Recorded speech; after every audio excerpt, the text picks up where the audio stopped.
आपको फेसबुक के ऊपर मौजूद कुछ अजीब और गरीब अकाउंट्स के बारे में बताऊंगा। दोस्तों 2018 में बुल्गारिया में एक फेसबुक अकाउंट पूरे मुल्क में मशहूर हो गया था। इस आदमी का नाम अलेक्जेंडर निकोलोव था। ये एक बहुत अमीर आदमी था। इसके लाइफस्टाइल ने बुल्गारिया में हर इंसान को इम्प्रेस कर दिया था। ये कहता था कि इसके दुनिया भर में कारोबार फैले हुए हैं। यहाँ तक कि बुल्गारिया के कई मशहूर लोग भी इसको फॉलो करना शुरू हो गए। कई लोगों ने इसको कारोबार में इन्वेस्ट करने के लिए पैसे भी भिजवा दिए। इनको लगा कि इनको अच्छा खासा प्रॉफिट मिलेगा, लेकिन कोई इस आदमी से असल में मिला नहीं था। दोस्तों इसकी हकीकत जानकर आप हैरान रह जाएंगे। ये आदमी असल में एग्जिस्ट करता ही नहीं था। ये एक फेक अकाउंट था। इसके पीछे एक आदमी एलेक्स था। ये तस्वीरें एक और आदमी अलेक्जेंडर मार्टिनास की थीं और इसको तो पता ही नहीं था कि इसकी तस्वीरों को ऐसे इस्तेमाल किया जा रहा है। एलेक्स को फ्रॉड के जुर्म में जेल भेज दिया गया था। दोस्तों 2015 में एक इंडियन आदमी राहुल मध्यानी ने एक लड़की रिचा सजनानी से फेसबुक पर बात करना शुरू की।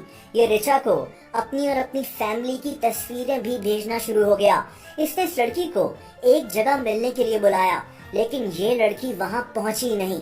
कुछ महीनों के बाद राहुल की कहीं मंगनी हो गई, लेकिन फिर कुछ अजीब हुआ। फेसबुक पर 200 से ज्यादा फेक अकाउंट से राहुल की तस्वीरें पोस्ट होना शुरू हो गईं। ये वही तस्वीरें थीं जो राहुल ने उस लड़की रिचा को भेजी थी।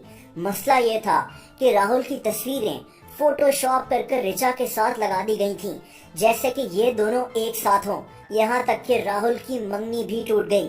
वो लड़की रिचा कौन थी, इसका आज तक पता नहीं चल सका। फेसबुक या किसी भी सोशल मीडिया अकाउंट पर किसी को भी ऐड करने से पहले हमें काफी ध्यान करना चाहिए। दोस्तों 2017 में एक फेसबुक अकाउंट ओरी शेफ बहुत मशहूर हो गया था। इस अकाउंट पर लिखा था कि ये औरत फिलीपींस में रहती है और एक बैंक में काम करती है। सबसे अजीब बात ये थी कि इसके अकाउंट पर जितने भी फ्रेंड्स थे उन सब की एक ही तस्वीर थी और वो तस्वीर इसी औरत ओरी शेफ की थी। अब ये काफी अजीब बात है। दोस्तों इस अकाउंट से इंतहाई वायलेंट पोस्ट की जाती थी। ये भी कहा गया कि ये औरत आदमखोर है और इसको इंसानों को खाने का शौक है। यहाँ तक कहा गया कि ये अकाउंट डीप वेब से ऑपरेट होता है। बहरहाल ये अजीब अकाउंट काफी ज्यादा मशहूर हो गया था। दोस्तों कुछ साल पहले फेसबुक पर मशहूर होने वाले इस अजीब अकाउंट का नाम टोटा बाला ठाकुर था। ये एक औरत का अकाउंट था जो इंडिया में रहती थी। इस अकाउंट पर आने वाली पोस्ट ने लोगों को खौफजदा कर दिया था। इस औरत का कहना था कि इसने अपने शौहर को कत्ल किया है। इस अकाउंट से बहुत अजीब किस्म की वायलेंट चीजें पोस्ट की जाती थीं। इसके अलावा इस अकाउंट पर अजीब किस्म की शायरी भी पोस्ट होती थी। बहरहाल कहा जाता है कि इस अकाउंट के पीछे इंडिया का एक शायर था जो कभी सामने नहीं आया। दोस्तों 2017 में फेसबुक पर मशहूर हो गया कि जेडन के स्मिथ के नाम से एक अकाउंट से लोगों को फ्रेंड रिक्वेस्ट भेजी जा रही हैं, लेकिन ये आदमी एक हैकर है और लोगों के अकाउंट्स हैक कर लेता है, इसीलिए इसकी रिक्वेस्ट एक्सेप्ट नहीं करनी।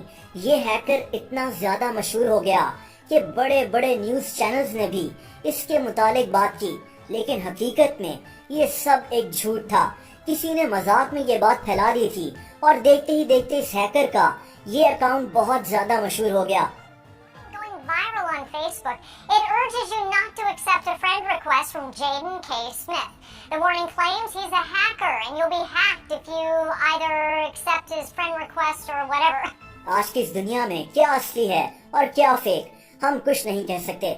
इसी तरह 2016 में मधु शाह नाम की एक औरत की 30 से ज्यादा फेक प्रोफाइल्स बनी हुई थी। कई हजार लोगों ने इसको ऐड भी किया हुआ था, लेकिन हकीकत में ये औरत एग्जिस्ट करती ही नहीं थी। दोस्तों 22 जून 2011 को एक आदमी जेसन वेल्डर्स ने एक लड़की को एक होटल रूम में किडनैप किया हुआ था। इसने 16 घंटे तक इस लड़की को इस कमरे में कैद रखा था, लेकिन यहाँ एक अजीब चीज हुई। ये आदमी इस दौरान अपने फेसबुक अकाउंट पर सब कुछ पोस्ट करता रहा कि इसने कैसे और क्यों इस लड़की को किडनैप किया हुआ है। इसकी पोस्ट के नीचे इसके दोस्त और रिश्तेदार कमेंट्स भी करते रहे, लेकिन ये खतरनाक आदमी किसी की बात नहीं सुन रहा था। फाइनली पुलिस को किसी ने इत्तला कर दी। पुलिस इसकी फेसबुक पोस्ट पढ़कर उस होटल में पहुंच गई और इन्होंने इसको गिरफ्तार कर लिया था। A 16-hour standoff ends in gunfire. The suspect shot at police, then shot himself, according to detectives. Well, the suspect in that Ogden standoff is alive, but in the hospital. His alleged crime reported in part by himself on Facebook. और दोस्तों आखिर में आपको कुछ fake accounts के बारे में बताता हूँ, जैसा कि ये अकाउंट, ये लड़की जो आप देख रहे हैं एग्जिस्ट करती ही नहीं है, या फिर ये लड़की ऑड्रे मिशेल जो न्यूयॉर्क में रहती है और KFC में काम करती है, हकीकत में ये भी एक फेक अकाउंट है जो दरअसल बेचा जाता है। ऐसे कई अकाउंट्स फेसबुक पर बनाकर उनको बेचने के लिए रखा जाता है ताकि इनको मुख्तलिफ कामों के लिए इस्तेमाल किया जा सके। इसीलिए हमें सोशल मीडिया को इस्तेमाल करते हुए बहुत ज्यादा ध्यान करना चाहिए।